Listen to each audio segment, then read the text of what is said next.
மக்களே, நம்ம ஏற்கனவே சொன்னது மாதிரி இந்தியாவுடைய வரலாறு அப்படிங்கிறது வந்து வெள்ளையர்களை எதிர்த்து தான் சுதந்திரம் வாங்கினாங்களா அப்படிங்கிறத தாண்டி மிக முக்கியமா பார்க்கப்பட்ட விஷயம் என்ன அப்படின்னா இந்துக்களுக்கும் முஸ்லிம்களுக்கும் இடையே இப்ப நடந்த பிரச்சனைகள்.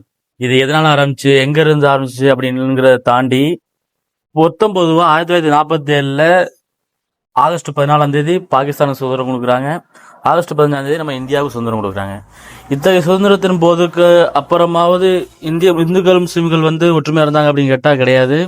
மிகப்பெரிய கலவரங்கள் அந்த காலத்துல நடந்தது. கிட்டத்தட்ட ஆயிரக்கணக்கான லட்சக்கணக்கான உயிர்கள் வரைக்கும் பலியானார்கள் அப்படிங்கிறது தான் இன்னைக்கு வரைக்கும் அழியாத வடுவா இந்தியா வரலாறு சுத்திக்கிட்டு இருக்கு.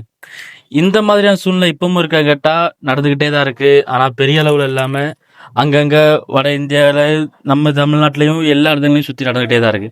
இத்தகைய மாற்றம் எப்படி வரும் அப்படின்னா நம்மளுடைய சுய மாற்றங்கள் சுய முன்னேற்றங்கள் இல்லாம இதை வந்து மாற்றவும் முடியாது, மறைக்கவும் முடியாது.